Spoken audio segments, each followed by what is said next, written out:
Welcome to the Homeschool with Moxie podcast, where our goal is to inspire and encourage you with actionable strategies to take you from overwhelmed to confident in your homeschool adventure.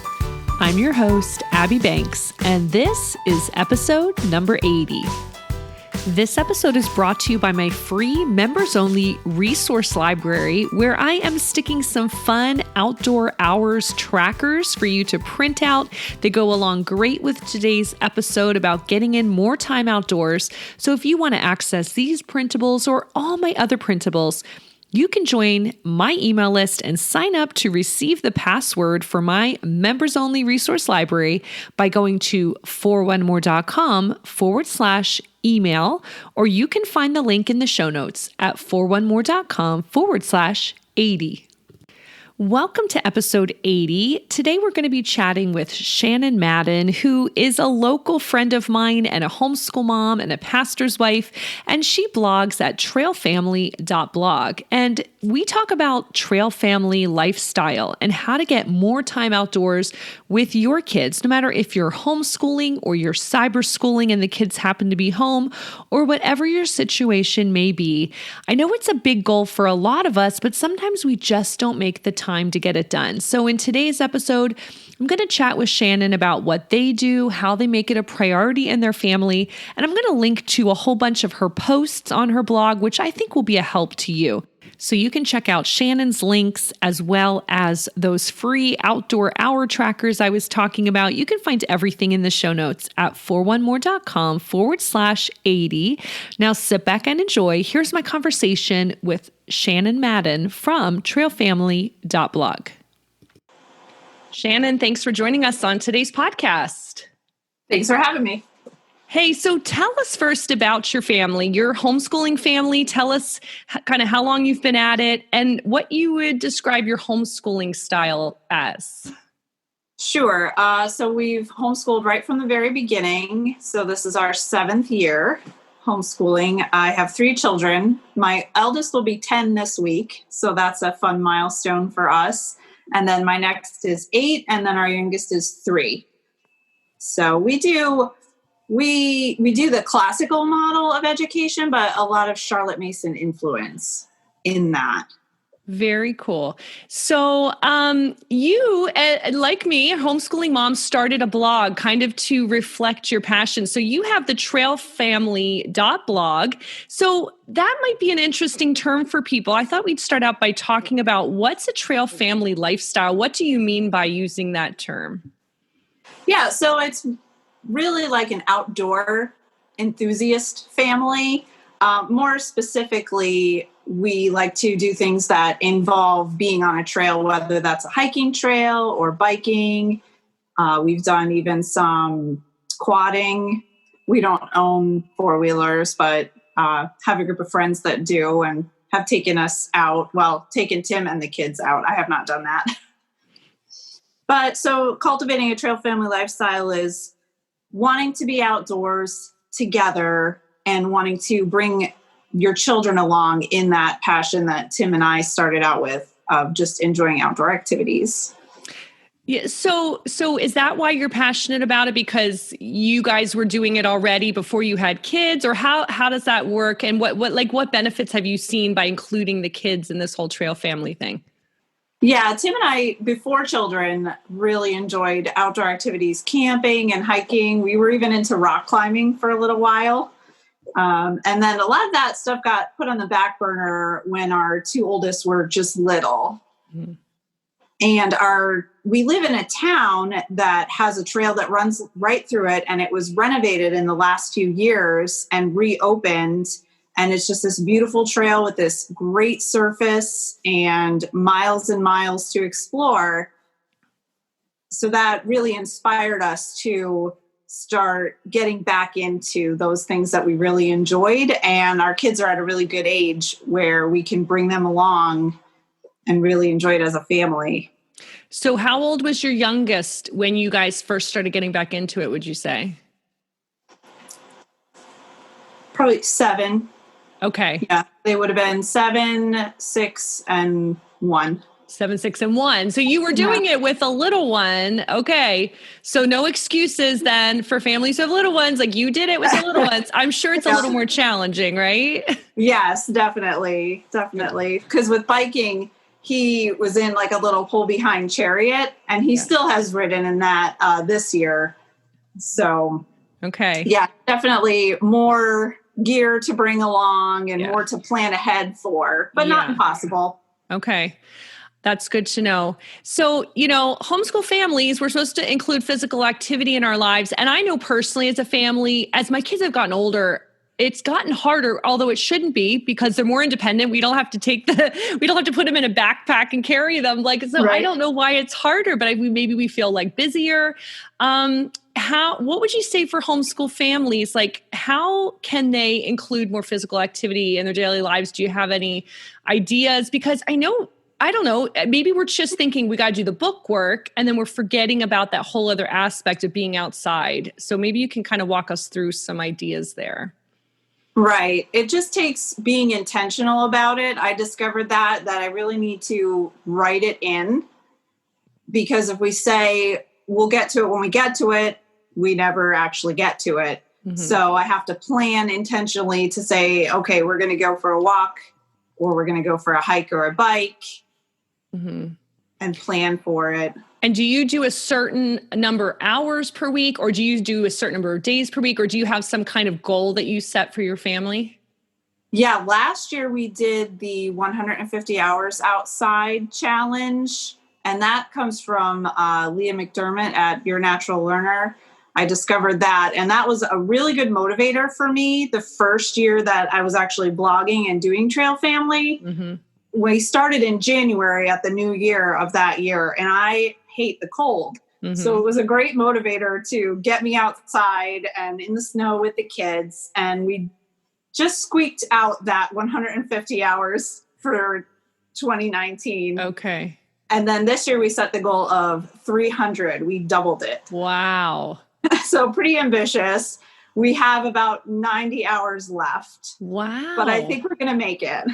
Okay, so does she do that challenge every year? It started, I think, in 2018. I'm not 100% sure about that. And I discovered it like towards the end of the year. So then I decided to do it for 2019. And it's a hashtag. If you follow that hashtag, you'll see people still, even, a couple of years later, posting on it. And I always tag my Instagram posts with that too. Yeah. That's super motivating to see other people and what they're doing with it. That's also like a fun thing visually, doing 150. Did you have like a visual, like a chart or something for the kids, or did you keep track of the hours yourself? We had a tracker on the refrigerator. Okay. Yeah, I just made like a block grid, and we filled it in, with different color highlighters and stuff as we went. This year I got a little creative and I drew a tree, and every leaf on tree is an hour, so there's 300 leaves. That's cute. But kids love that. It's motivating, and it's a visual reminder. So that's fun.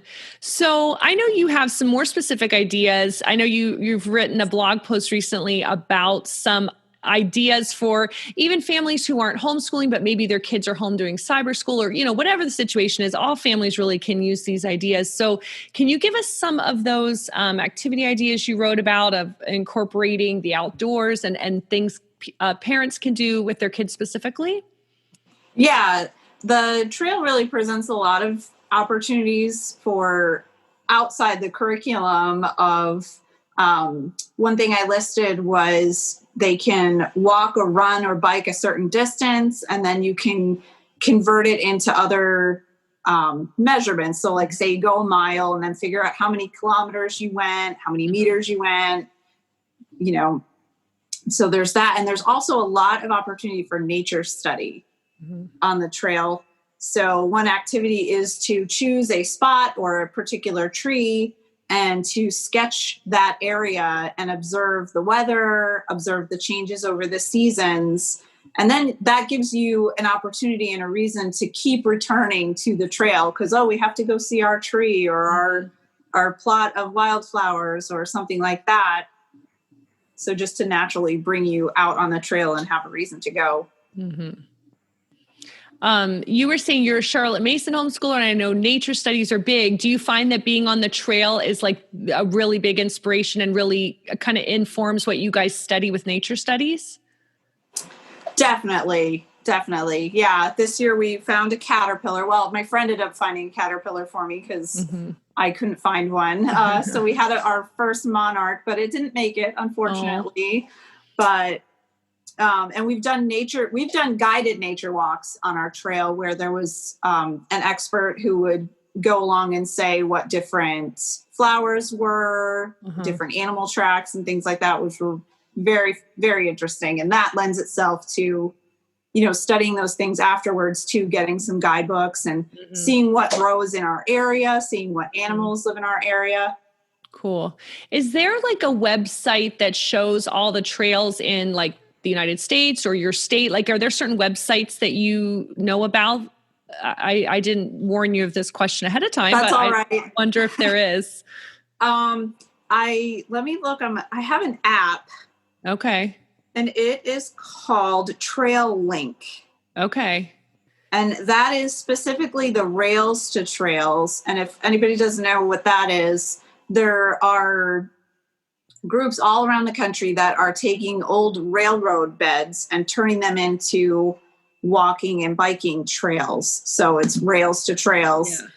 And so Trail Link, you can find the rail trails on. I don't know that there's any one website with everything, but if you go to like the National Forest website, you can find trails that are in the national forests and national parks. Kind of just depends on what you're looking for.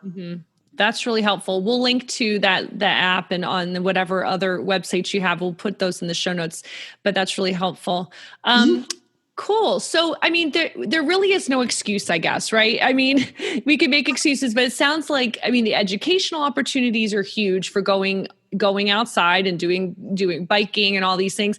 And also, obviously, the physical activity, our kids need that. So that's really helpful. So as we wrap up, Shannon, what final encouragement can you give to the mom who's listening and she's like, well, I love the idea, but I've already got a million things to do. I'm homeschooling. Like, how do I add one more thing to my schedule? Do you have any final encouragement for that mom? Sure. I feel you for one. Yep.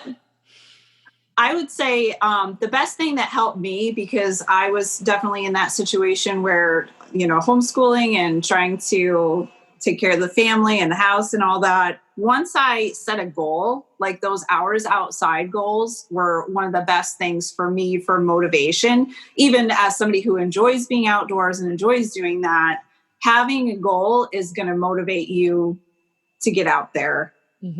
So just pick, it doesn't have to be huge and ambitious, like 100 hours or 300 hours, just say, 20 minutes this week. Yes. We want to get out there, write it in and do it. And you'll see how fast it adds up, really, the time outside. I think you're right. Like everything, right? If you just make that little goal and maybe even just have a motivation for the kids, although being outside is probably motivation enough, right? Yeah, we get to leave our school books, so let's go for a bike ride, right? But you could always do more motivation. We're going to get, I know you guys put that on Facebook, right? You go get ice cream or something, you bike several miles.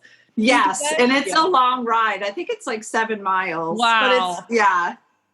But that's really fun. We really enjoyed it. Because when you get ice cream at the end of it, it makes it a little easier to do, I guess, right? Exactly, for sure. I love that. So we're going to link to Shannon's blog in the show notes and all the links she has for us so that if you're interested in getting outside more with your family, you can check out all the links Shannon has. So Shannon, thanks for joining me today for this little chat. It's been really fun. Thank you. I've enjoyed it very much. I appreciate it. I hope you enjoyed this chat I had with Shannon. Check out her site and check out the links in the show notes at 4onemore.com/80. And in the meantime, happy homeschooling.